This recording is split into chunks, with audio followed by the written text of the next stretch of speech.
வணக்கம் நேயர்களே. FTP channel நேயர்களுக்கு உங்கள் குன்றத்தூர் பாலாஜியின் அன்பார்ந்த வணக்கங்கள். இந்த பதிவில் நம்ம பார்க்கக்கூடிய விஷயம் என்ன அப்படின்னா, ரஜினிகாந்த் அவருடைய அந்த திரையுலக வாழ்க்கையை பற்றி இருக்கக்கூடிய விஷயங்கள், சில சுவாரஸ்யமான விஷயங்கள் இதை பற்றி நம்ம பார்க்க போகிறோம். என்னடா குன்றத்தூர் பாலாஜிங்கிற ஒரு ஜோசியர், இவர் எப்படி திடீர்னு சினிமா அதை பற்றி பேசுறாரு அப்படின்னு சொல்லிட்டு நீங்க நினைக்கலாம். சினிமால எனக்கு என்னைக்குமே ஒரு சிறந்த ஈடுபாடுங்கிறது என்னைக்குமே உண்டு, குழந்தையிலேருந்தே எனக்கு உண்டு. அதுக்கு காரணம் என்ன அப்படின்னா, எங்க அப்பா சினிமா துறையில, அதுவும் இசைத்துறையில இருந்தவர். எங்க அப்பா பாத்தீங்கன்னா பல படங்கள் சங்கர் கணேஷோட ஒர்க் பண்ணியிருக்கார், எம்எஸ்வியோட ஒர்க் பண்ணியிருக்கார். அதனால சினிமாவை பொறுத்த வரைக்கும் 40-45 வருட கால அனுபவம்ங்கிறது எங்க அப்பாவுக்கு உண்டு. அந்த சினிமாவில் வரக்கூடிய அந்த வருமானத்தினால்தான் எங்கள் குடும்பத்துல பல பேரோட வயிறு காயாம இருந்திருக்கு. அதான் உண்மையான விஷயம். அதனால என் குடும்பத்தை பொறுத்த வரைக்கும் எனக்கு மொத்தம் தான் அந்த சினிமாவில் அந்த ஈடுபாடுங்கிறது ஜாஸ்தி. சினிமா சம்பந்தமான எந்த விஷயங்கள் வந்தாலும் உடனே அந்த செய்திகள் எல்லாம் சேகரிச்சு வச்சுப்பேன். சில படங்கள்லாம் பார்த்தோம்னா இதோட கிளைமேக்ஸ் இப்படி இருக்கக்கூடாதா, இதை அப்படி பண்ணியிருக்க கூடாதா அப்படின்னு சொல்லிட்டு என் மனசுக்குள்ள நானே ஒரு தீர்மானம் கொண்டு வருவேன். எனக்கு நானே டைரக்டராக ஒர்க் அவுட் பண்ணி எல்லாம் பார்த்துப்பேன். இந்த மாதிரி விஷயங்கள்லாம் நிறைய நான் பண்ணியிருக்கேன். அது தவிர எனக்கு சினிமாலையும் கொஞ்சம் நடிக்கணுங்கிற அந்த ஈடுபாடும் உண்டு. அதுக்கு உண்டான சந்தர்ப்பம் கிடைக்கல, அது வேற விஷயம். இப்போ இந்த சினிமாவை பொறுத்த வரைக்கும் இப்போ இந்த பதிவில் நம்ம பார்க்கக்கூடிய விஷயம் என்ன அப்படின்னா, ரஜினிகாந்த் அப்படின்னாலே நம்ம சொல்ல வேண்டிய அவசியமே கிடையாது, எல்லாருக்குமே தெரியும். அதாவது சூப்பர் ஸ்டார் அப்படின்னா, அந்த one and only super star அது யாருன்னு பார்த்தோம் அப்படின்னா ரஜினிகாந்த் தான், வேற யாருமே கிடையாது. அவரை பொறுத்த வரைக்கும் பார்த்தோம் அப்படின்னா என்ன சொல்லுவாங்க, ஒரு ஸ்டைலிஷ் ஹீரோ அப்படிங்கும் போது நம்ம தமிழ் திரையுலகம் ரொம்ப பெருமைப்படணும். உண்மையான விஷயம் தான். ஏன்னா மற்றபடி தெலுங்கு, கன்னடம் மற்ற விஷயத்துல எல்லாருமே ஹீரோலாம் இருக்காங்க. அவங்களும் எல்லாரும் சொல்லக்கூடிய விஷயம் என்ன அப்படின்னா, ரஜினிகாந்த் போல இருக்கக்கூடிய அந்த ஒரு ஸ்டைலிஷான ஒரு ஹீரோங்கிறது இனிமே என்ன சொல்லுவாங்க, வேற யாருக்கும் கிடைக்காது. ஏன்னா ரஜினியோட அந்த ஸ்டைல்ங்கிறத பார்த்து தான் இன்னைக்கு நிறைய ஹீரோக்கள் உருவாகி கொண்டிருக்காங்க. அதான் உண்மையான விஷயம். இப்ப ரஜினி பாத்தீங்க அப்படின்னா ஓவர் த நைட் அவர் பெரிய ஆள். அதான் உண்மை. இன்னைக்கு அவர் இருக்கக்கூடிய அந்த இடம், அந்த சூப்பர் ஸ்டாருங்கிற அந்த பதவி, அந்த பொசிஷனை யாரும் அசைச்சு பார்க்க முடியல. அதுக்கு காரணம் என்ன அப்படின்னா, அவர் வந்த பாதைகள், பட்ட வலிகள்ங்கிறது ஜாஸ்தி. ரஜினிகாந்தை பொறுத்த வரைக்கும் பாத்தீங்க அப்படின்னா, அவர் கர்நாடக மாநிலத்துல இருந்திருக்கிறவர். அவர் பாத்தீங்கன்னா பஸ் கண்டக்டரா ஒர்க் பண்ணிட்டு இருக்கும் போது அவரோட பயோகிராஃபி எல்லாருமே படிச்சிருப்பீங்க. இருந்தாலும் சின்ன விஷயங்கள் சொல்றேன், அவ்வளவுதான். அப்போ பாலச்சந்தர் அவரை பார்த்துட்டு அவருடைய அந்த ஸ்டைல், நம்ம பஸ்ல அவர் ஏறக்கூடிய ஸ்டைலு, தலையை கோதி விடக்கூடிய ஸ்டைல், இதெல்லாம் பார்த்துட்டு பாலச்சந்தர் ரொம்ப அட்மையர் ஆகி அவரை நீங்க சினிமாவுக்கு வாங்கன்னு சொல்லிட்டு கூப்பிட்டு எல்லாம் பண்ணியிருக்காரு, கார்டெல்லாம் கொடுத்துட்டு வந்திருக்கார்.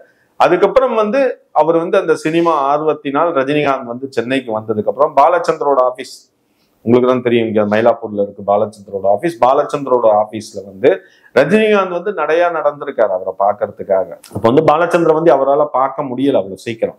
ஏன்னா அவர் ஒரு பெரிய ரெகக்னைஸ்டு டைரக்டர். பாலச்சந்திர பொறுத்த வரைக்கும் அந்த காலத்துல இருந்து பாத்தீங்கன்னா பாலச்சந்தருக்குன்னு ஒரு தனி மரியாதை, மதிப்பு இருக்கு. அவருடைய படங்களுக்குன்னு ஒரு நல்ல வரவேற்பு எல்லாமே இருக்கு. அப்ப பாலச்சந்திர அவர் பார்க்கக்கூடிய காலகட்டத்துல பாத்தீங்க அப்படின்னா, அதாவது பாலச்சந்தரோட அசிஸ்டன்ட் சொல்லக்கூடிய அனந்து, அவர் பாத்தீங்க அப்படின்னா இப்போ அவர் உயிரோட இல்ல. அனந்துன்னு சொல்லிட்டு பாலச்சந்தரோட ரைட் ஹேண்டுன்னே சொல்லலாம். உண்மையான விஷயம் அதான். அவர் பாத்தீங்க அப்படின்னா அனந்து சார் மஜ்ரா காலேஜ் மதுரையில பாத்தீங்கன்னா அவர் கோல்டு மெடலிஸ்ட்.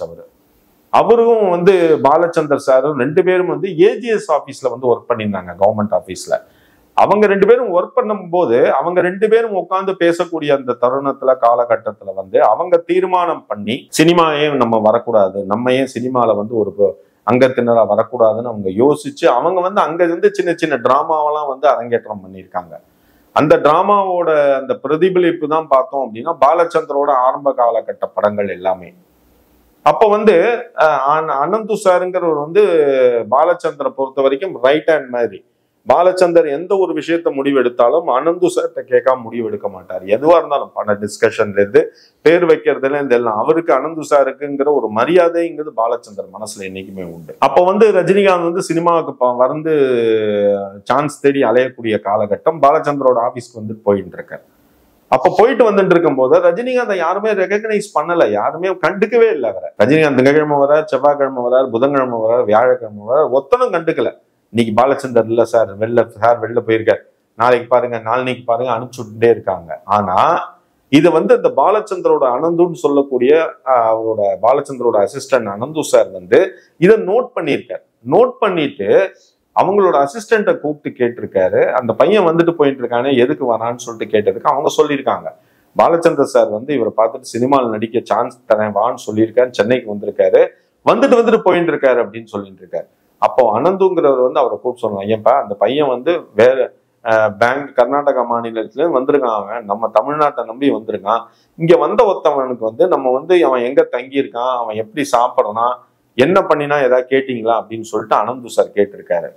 ஏன்னா அனந்து சார் நோட்டீஸ் பண்ணின விஷயம் என்ன அப்படின்னா, 4-5 நாள் வந்து ரஜினிகாந்த் வந்து ஸ்டுடியோ இதுக்கு அவரோட ஆபீஸ் பாலச்சந்தர் ஆபீஸ்க்கு வந்துட்டு போயிட்டு இருக்கான், ஒரே பேண்ட் சட்டையில தான் வந்துட்டு போயிட்டு இருக்காரு. அப்போ என்ன அர்த்தம்னா அடுத்த பேண்ட் ஷர்ட் வாங்கறதுக்கு அவர் கையில காசு இல்லையா என்ன எதுன்னு தெரியல. இந்த பாலச்சந்திர சாரோட அசிஸ்டன்ட் அனந்து நோட் பண்ணிட்டு உடனே வந்து அவரோட டெய்லரை வர சொல்லி, கம்பெனி டெய்லரை வர சொல்லி, ரஜினிகாந்த் வந்த உடனே அவருக்கு பேண்ட் ஷர்ட் அளவு எடுத்து அவருடைய சொந்த காசுல 3 செட்டு வந்து ரஜினிகாந்துக்கு வாங்கி தர சொல்லியிருக்காரு. இது வந்து ரஜினிகாந்துக்கு எப்ப தெரியும் அப்படின்னா பல வருஷங்களுக்கு அப்புறம் தான் தெரியும் இந்த மாதிரி விஷயங்கள் பண்ணினது வந்து அனந்து சார் சொல்லிட்டார். ரஜினிகாந்த் நடிச்ச அண்ணாமலை அந்த படத்தோட டைட்டில் செலக்ட் பண்ணினவர் யாருன்னு பார்த்தோம்னா அவர் பாலச்சந்தர் சாரோட அசிஸ்டன்ட் வந்து அனந்து சார் தான். அதை தவிர அந்த படத்தோட டைரக்டர் முதல்ல வந்து அண்ணாமலையில யாரை போடதா இருந்ததுன்னா வசந்த் சாரை போடதா இருந்தது டைரக்டர். ஆனா வசந்த் சாரை போட வேண்டாம், சுரேஷ் கிருஷ்ணா போட்டா படம் இன்னும் நல்லா வரும், ரஜினிக்கு ஏத்த டெம்பர்மெண்ட் சுரேஷ் கிருஷ்ணா தான் அப்படின்னு சொல்லிட்டு பண்ணக்கூடிய விஷயங்கள் எல்லாமே. அது வந்து பாத்தீங்கன்னா பாலச்சந்தருக்குன்னு ஒரு தனி, அந்த டீமுக்குன்னு ஒரு தனி ரெகக்னைசேஷன் இருக்கு. இப்ப நீங்க ஒண்ணும் இல்லை, ரஜினிகாந்தோட படத்துல நீங்க பார்த்துருந்தீங்கன்னா அந்த அண்ணாமலை என்னது ஸ்டைல் அப்படிங்கறத வந்து பாலச்சந்தர் வந்து ரஜினிகாந்துக்கு வந்து ஆணித்தனமா பதிய வச்சார். ரஜினிகாந்தை கூப்பிட்டு ஒரு டிஸ்கஷன்ல சொல்லும் போத யாரு என்ன சொன்னாலும் உன் ஸ்டைல்ல இருந்து நீ காம்ப்ரமைஸ் பண்ணாத. ரஜினிகாந்தோட ஆரம்ப காலகட்ட படங்கள்லாம் நீங்க பாருங்களேன், பார்க்கும்போது இந்த 3 முடிச்சு இந்த மாதிரி விஷயங்கள்லாம் ரஜினிகாந்தோட படங்கள்லாம் பார்க்கும் போதுனா அதுல ரஜினிகாந்த் பண்ணக்கூடிய அந்த ஸ்டைல்லாம் பாத்தீங்க அப்படின்னா பாலச்சந்தர் என்கரேஜ் பண்ண வச்ச ஸ்டைல் தான் வந்து ஜாஸ்தி. கூப்பிடுவானா ரஜினியை கூப்பிட்டு சொல்லுவானா, ஏன் நான் பஸ்ல பார்க்கும்போது சிகரெட் தூக்கி போட்டு வாயில பிடிப்பேன், அப்படியே சிகரெட்டை வாய்க்குள்ளேயே சுத்துவேன், எல்லாம் பண்ணுவேன், இப்பன்னு அதெல்லாம் பண்ண மாட்டேங்கிற, அதெல்லாம் பண்ணியா டைலாக் பாட்டு ஓடிட்டு இருக்கணும், நீ பாட்டு பண்ணு அப்படிம்பாரா. எதுக்கு சொல்றேன்னா அந்த ஃப்ரீடம்னு ஒரு டைரக்டர் கொடுக்கணும், அதான் உண்மையான விஷயம். அந்த மாதிரி ரஜினிக்குன்னு உன்னை பொறுத்த வரைக்கும் சிவாஜி நடிப்புல பெரிய ஆளா இருக்கான், எம்ஜிஆர் சண்டையில பெரிய ஆளா இருக்கான். ரஜினிகாந்த் அப்படின்னா நீ ஒரு ஸ்டைல், உன்னோட ஒரிஜினாலிட்டி ஸ்டைல் தான், அதை நீ ஃபாலோ பண்ணு அப்படின்னு சொல்லிட்டு பாலச்சந்தர் ஆணித்தனமா சொன்ன விஷயங்கள் இதெல்லாம். அதை ரஜினி ஃபாலோ பண்ணின்னு வந்ததுதான்.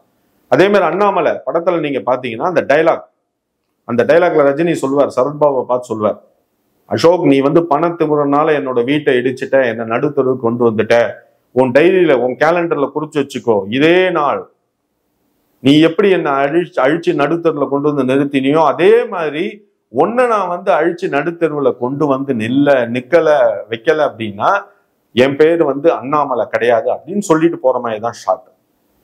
அப்படிதான் சொன்ன ஷாட்டு. சுரேஷ் கிருஷ்ணா கூட அவனோட ஒய்ஃப் எல்லாருமே கூட இருக்காங்க. ஆனா ரஜினிகாந்துக்கு சொல்றேன், அந்த பிளட்லயே ஊறின விஷயம் அந்த ஸ்டைல். ரஜினிகாந்த் அதே மாதிரி இந்த டைலாக்க பேசுறார். பேசும்போத இதே நாள் உன் டைரியில குறிச்சு வச்சுக்கோ, என்ன நீ எப்படி நடுத்தருல நிக்க வச்சோ அதே மாதிரி நான் உன்னை நடுத்தருல நிக்க வைக்கல அப்படின்னா என் பேரு மலை இல்லடா அப்படின்னு சொல்லிட்டு தொடையில அப்படி தட்டி விட்டுட்டு திரும்புவார் ரஜினி. அந்த ஷார்ட் கேமரா ஓடிட்டு இருக்கு, எல்லாரும் பார்த்துட்டு இருக்காங்க, யாரும் கட் சொல்லவே இல்லை. இந்த ஷார்ட் முடிஞ்ச ரஜினி திரும்பி அப்படி போனதுக்கு அப்புறம் கட்டுன்னு சொல்லிட்டு அடுத்த வார்த்தை சொல்லி முடிச்சேன்னு சுரேஷ் நான் ஓடி வந்து ரஜினியை கட்டின்ட்டு சொன்னாராம், எப்படி நீ அந்த இடத்துல பண்ணின, தொடைய தட்டி அந்த ஷார்ட் நீ பண்ணின அப்படி. ரஜினி சொன்னாராம், எனக்கு தெரியல, எனக்கு ஆட்டோமேட்டிக்கா வந்தது. இதுதான் சார் ரஜினிகாந்த். அதாவது style, the meaning of style, the encyclopedia of style யாருன்னு பார்த்தோம்னா அது வந்து ஒன் அண்ட் ஒன்லி ரஜினி தான். அதை வந்து ஆணித்தனமா சொல்லலாம். ஏன்னா ரஜினி வந்து பாத்தீங்கன்னா பட்ட கஷ்டங்கள் அப்படி, பட்ட வலிகள் அந்த மாதிரி. நீங்க முள்ளும் மலரும்னு ஒரு படம் பார்த்திருப்பீங்க, மகேந்திரன் சார் பண்ணின படம்.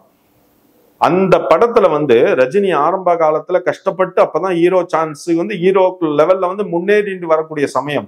அப்ப வந்து மகேந்திரன் வந்து முள்ளும் மலரும் அந்த படத்தை எடுக்கிறார். அதோட கான்செப்ட் என்ன, அந்த படத்தோட கருத்து, அந்த கதை என்னன்னு பார்த்தோம்னா அண்ணன் தங்கச்சியை பேஸ் பண்ணி வைக்கக்கூடிய கதை. காளிங்கிற கேரக்டர் வந்து ரஜினிகாந்தோட கேரக்டர்.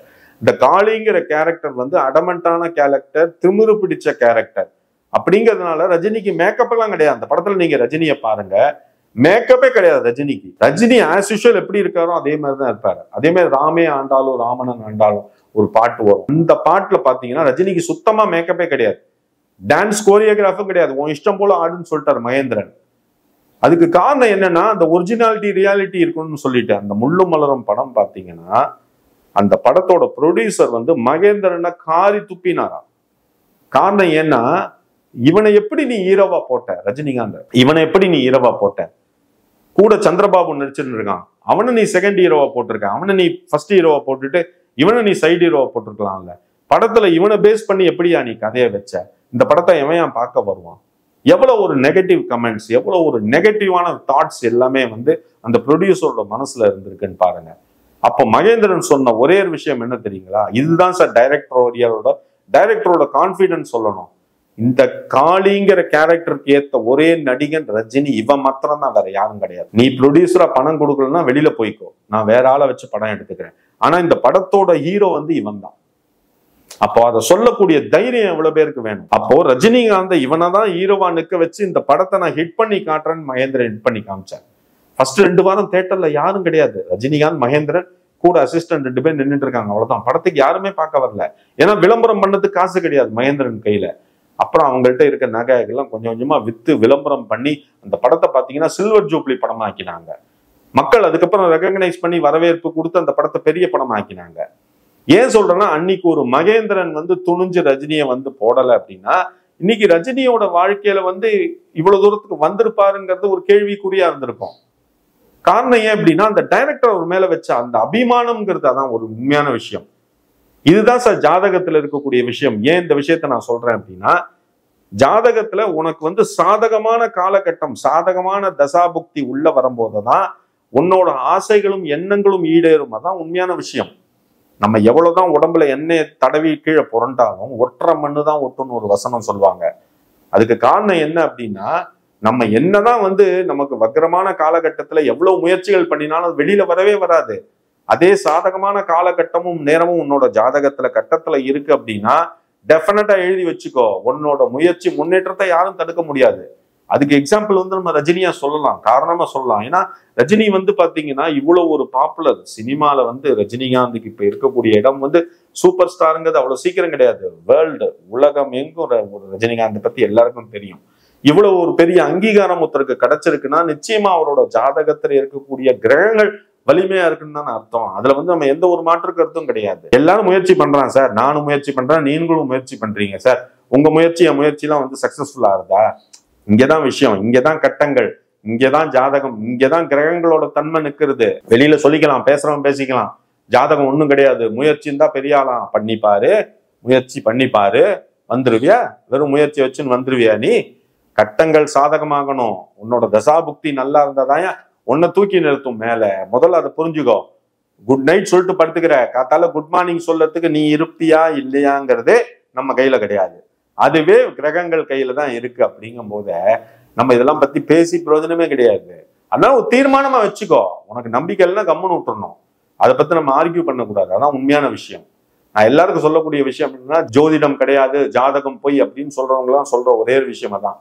உன் ஜாதகத்தை கொண்டு போய் ஜாதகத்தை காட்டியா, அவன் அந்த மண்டவாளத்தை கிழிப்பான். அதான் நான் சொல்லக்கூடிய விஷயம், வேற எதுவுமே கிடையாது. ஓகேங்களா? அதனால என்னடா ஜோசியர் பி ரொம்ப ஹார்ஷா பேசுறாருன்னு நினைச்சுக்காதீங்க. சொல்றேன், ஏன்னா சில விஷயங்கள் நானும் மனுஷன் தானே, சொல்லுங்க.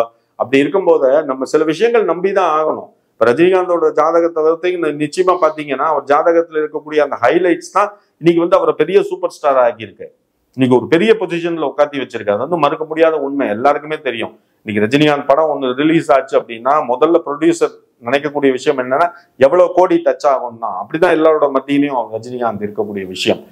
அப்படிங்கும்போது அன்னைக்கு காலகட்டத்துல ரஜினி பட்ட கஷ்டங்கள் எல்லாமே அவருடைய ஜாதகத்துல இருக்கக்கூடிய அந்த கிரகங்களோட தன்மைகள் தான். முதல்ல எல்லாருமே தெரிஞ்சுக்கணும். இந்த பதிவு உங்களுக்கு ரொம்ப பிடிச்சிருக்கும்னு நினைக்கிறேன். இந்த பதிவை வந்து பொறுமையா பார்த்ததுக்கு ரொம்ப சந்தோஷம். இதுல இருக்கக்கூடிய விஷயங்கள் உங்களுக்கு ரொம்ப பிடிச்சிருந்தது அப்படின்னா தயவுசெய்து உங்களோட ஃப்ரெண்ட்ஸ் ரிலேட்டிவ் ஷேர் பண்ணுங்க, அவங்களும் அதை பார்த்து என்ஜாய் பண்ணட்டும். அது தவிர ஜாதகத்துல உங்களுக்கு என்ன சந்தேகம் இருந்தாலும் நீங்க வந்து என்னோட வாட்ஸ்அப் மொபைல் நம்பர் 9884277263 அதை கான்டாக்ட் பண்ணுங்க. உங்களுக்கு ஜாதகத்துல என்ன சந்தேகம் இருந்தாலும் நல்லபடியா கிளியர் பண்ணி வைக்கிறேன். நேர்களே, பொறுமையா பார்த்ததுக்கு நன்றி, வணக்கங்கள், சந்தோஷங்கள்.